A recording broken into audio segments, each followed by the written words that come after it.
ভাই, মানুষ কি শুধু বিদেশে যায় কাজ করে, বাংলাদেশে কাজ করে না? আমি আপনার বাংলাদেশে কাজ করে আপনার টাকা সব শোধ করে দেবো।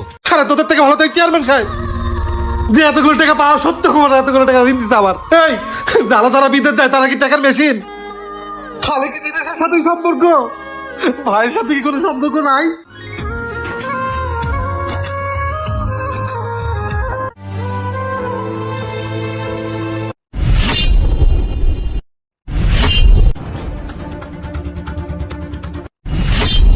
কি ব্যাপার, হুট করে ভাই আবার বাইতে এসে বললো?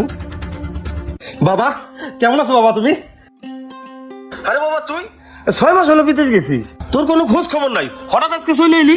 বাবা আমি তো মালয়েশিয়ান পুলিশের হাতে ধরা খাইছিলাম, 6 মাস জেল খাইটা পরে আজকে আমার বাংলাদেশে পাঠিয়ে দিচ্ছে। বাবা তোমার বলে যে বেঁচে ফিরত হইছে, সেটা আল্লাহর কাছে শুকর আদায় করো। কে বাবা তুমি খুশি হও নাই? হ্যাঁ খুশি হয়েছি। ভাই তুই খুশি হস নাই? কি লেরের কথা কও? ছোটবেলা থেকে তোমার দেখতেছি, তোমার দিকে আর কি খুশি হমু? হেই ইলার ব্রো, তোমার তো কোনো লুকিংই চেঞ্জ হয় নাই, সেম ব্রাদার অন্য শেড। এই তোরা চুপ থাক। আচ্ছা তুই ঘরে যা, ঘরে যা রেস্ট কর, যা ঘরে যা, যাই রেস্ট নে। আচ্ছা ঠিক আছে বাবা। আব্বা এটা কি হইলো? ভাই 6 মাস পরে বিদেশ থেকে চলে আইসা বলো, এই যে এই জমিটা যে বন্ধক দিয়ে এতগুলো টাকা দিতে বাইরে বিদেশ পাঠাইছো, এখন এই জমি ছাড়াবে কেমনে? হেই ড্যাড, লিসেন টু মি। তুমি যে বাইকে যে জমিটা বন্ধক রেখে বিদেশ পাঠাইছো, এটা দিয়ে আমরা কে দিবি? ওইটা আমরা জানি না, এটা তোমার পার্সোনাল ম্যাটার। বাকি যে জমিগুলো আছে আমার আর ওর নামে লিখে দিবা। এমনি এই জমি বন্ধক থেকে তোর বড় ভাইরে বিদেশ পাঠাই দিয়ে আমি খুব বিপদের ভিতরে আছি। তারপরে তোরা জমির ভাগ চাইতেছস? তোকে জমি ভাগ করে দিয়ে কি আমি রাস্তায় রাস্তায় ফকিরের মতন ঘুরবো? হ্যাঁ যা সর, যা সর। Disgusting dad. মিনাল পুপ্পারের দামগুলো কি গোলায় উঠছে? ওগুলা কোনো টেনশন করেন না চেয়ারম্যান সাহেব, যেমনে যেমনে কইছেন অমনে অমনে সব করে দিছি। আচ্ছা ঠিক আছে, কিন্তু খোঁজ খবর রাখিস। হ্যাঁ আচ্ছা ভাই। আসসালামু আলাইকুম। এই দাঁড়াও, কি ব্যাপার শামিম? তুমি না 6 মাস আগে বিদেশ গেলা, তোমার বাপ করে তোমার কোনো খোঁজ খবর নাই, আজকে হঠাৎ করে সামনে বললা, তা বিদেশ থেকে কবে এলা? ভাই বিদেশ যাওয়ার পরে মালয়েশিয়ার পুলিশের হাতে ধরা পড়ে 6 মাস জেল খাটা কালকে বাংলাদেশে আসছি ভাই। তোমাকে যে বারবার বুঝাই যে উল্টাপাল্টা দালাল ধরে বিদেশে যায় না, ভালো দালাল ধরে যাও। এই যে তোমার বাবা জমিটা বন্ধকের টাকা নিয়ে তোমার যে বিদেশ পাঠাইলো, তুমি তো খালি হাতে বাংলাদেশ চলে এসো, এই টাকা শুদ্ধ বা কেমনে? ভাই মানুষ কি শুধু বিদেশে যায় কাজ করে, বাংলাদেশে কাজ করে না? আমি আপনার বাংলাদেশে কাজ করে আপনার টাকা সব শোধ করে দেবো। যাক শামিম, তোমার কথাটা শুনে আমার খুব ভালো লাগছে। শোনো, কিছু কিছু লোক আছে খালি বিদেশ বিদেশ করে, বাংলাদেশে কাজের অভাব আছে কও? শোনো, যারা কাজ করে খায় তাদের দেশ আর বিদেশ নেই, তারা সব জায়গায় কাজ করতে পারে। তুমি কাজ করে তোমার যেদিন মধ্যে আমার টাকাটা ফেরত দিও, ঠিক আছে? আচ্ছা আসি ভাই, আসসালামু আলাইকুম। আচ্ছা যাও, ওয়ালাইকুম আসসালাম। এই চলো। চলেন চেয়ারম্যান সাহেব। এই জীবন কি ভাই আমি বাজারে যাইতেছি, কাছে না একটা টাকাও নাই, 100 টাকা দে না বাজারে যাই। হ্যাঁ, তোমার লাগি কি টাকার গাছ লাগাইছি? বিদেশ গেছো, কতগুলো টাকা ঋণ করে গেছো, জমিটা পর্যন্ত বন্ধক দিয়ে গেছো, খালি হাতে বিদেশ থেকে আইছো, জমিগুলো সব নিলামে উঠাইছো, খালি টাকা টাকা করে কোনো টাকা পয়সা নাই। যাও। তুই এমন খারাপ ব্যবহার করতেছিস কেন? তোমার লাগে কি ধরনের ব্যবহার করবো? তুমি কি আসমানে চাঁদ হয়ে গেছো যে তোমার লাগে ভালো ব্যবহার করবো? তোমার লাগে এখন আমাকে সম্পত্তি কম পড়তেছে, আবার আইসে এনে ঢং দেখাইতে। বুঝলাম না, টাকা পয়সার সাথে ভাইও দাম দেয় না, পর মানুষের কথা কি কমু? This ice cream is very good. ওরাস তোর সাথে দেখা হলো ভালোই হইলো। ভাই আমার 100 টাকা দে না, আমি তোরা পরে দিয়ে দেবো না। হেই, তোমার টাকা দিও মানে? আর তোমার টাকা তাড়াতাড়ি তুমি কি টাকা দিতে পারবা? এমনি তুমি বিদেশ যে দুনিয়া টাকা পয়সা ঋণ করে আইছো, যত সব। আচ্ছা ঠিক আছে কাকা, আমার একটা আইসক্রিম দেন, আইসক্রিম খাই। ওই তোমার কাছে কি টাকা পয়সা আছে? তুমি যে আইসক্রিম নিতেছো, আমার কাছে কিন্তু টাকা পয়সা নাই, আমি বিল দিতে পারবো না।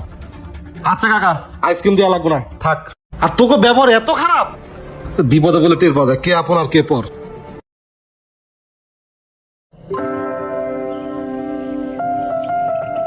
কিরে তুই ব্যাগটা কোথায় কই যাইতেছস? বিদেশ যাইতেছি। ভাই কোন নাই পাত্র নাই, হুট করে বিদেশ যেতেছো মানে কেমনে কি? হেই ভাই, তুমি ব্রাদার বিদেশে যেতে চাইতেছো, আমার জন্য একটা আইফোন 15 প্রো ম্যাক্স পাঠিয়ে দিও। ভাই বিদেশ যাইতেছো, পোলা বাইন তো ল্যাপটপ ট্যাপটপ চালায়, আমার লেগে একটা ল্যাপটপ পাঠাও। তুই যে বিদেশ যাইতেছস, এত টাকা কই পাইলি? এই শামিম, তাড়াতাড়ি চলো, গাড়ি দাঁড়িয়েছে, আসো আসো, আর দেরি করো না, আসো। ভাই একটু দাঁড়ান, একটু কথা বলে নি।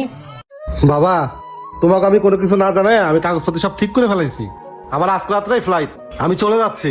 আর আমার বিদেশ যাওয়া যত টাকা পয়সা সব চেয়ারম্যান সাহেব দিছে। হ্যাঁ কাকা, টাকা আমিই দিছি। আপনার এই ছেলে খুব কর্মঠ ছেলে, ও বাংলাদেশে আইসা বইসা নাই, ও ইট ভাঙা থেকে শুরু করে পাথর ভাঙা সব কাজ করছে। ও খায় না খায় অল্প অল্প করে আমার অনেক টাকা শোধও দিছে, আমি নতুন করে আবার টাকা লোন দিছি, ও বিদেশে আমার সব টাকা শোধ করে দিব, এই বিশ্বাস ওর প্রতি আমার আছে। বাবা বিদেশ থেকে আসার পরে একটা জিনিসই আমি টের পাইছি, সেটা হচ্ছে তোমরা আমাকে কতটুকু ভালোবাসো, সেটা আমি হারে হারে টের পাইছি। তোমরা এই কদিন আমার সাথে যে খারাপ ব্যাপারটা করছো সারা জীবন মনে থাকবো। আর তোরা আমার রক্তের ভাই হয়ে 100 টাকা তুলে কি খারাপ ব্যাপারটা না তোরা আমার সাথে করছিস? আরে 100 টাকা তেল মানুষ ফকিরকে ভিক্ষা দেয়। আরে আমি যেই শুনছি আমি বিদেশ যাচ্ছি, তোর আইফোন লাগবে, তোর ল্যাপটপ লাগবে, এই যারা যারা বিদেশ যায় তারা কি টাকার মেশিন? খালি কি জিনিসের সাথে সম্পর্ক? ভাইয়ের সাথে কি কোনো সম্পর্ক নাই? রক্তের সাথে কি কোনো সম্পর্ক নাই? খালি তোদের থেকে হতে চেয়ারম্যান সাহেব যে এতগুলো টাকা পাওয়া সত্য করে এতগুলো টাকা হিন্দি আমার এই জন্যই বলে আপনার থেকে পর ভালো, পরের থেকে জঙ্গল ভালো। তাই সকল প্রবাসীদের একটাই কষ্ট, বিদেশ যাওয়া যাও, বিদেশ থেকে শুধু টাকা পাঠাবা, টাকা ছাড়া বাংলাদেশে আসবা না। বাংলাদেশে যদি আসতেই হয় তাহলে লাশ হয়ে বাংলাদেশে আসো, না হলে সম্মান পাবা না। তাই আমি বিদেশে চলে যাচ্ছি। থাক, ভালো থাকিস তোরা, ভালো থেকো তুমি। চেয়ারম্যান সাহেব চলেন। হ্যাঁ চলো।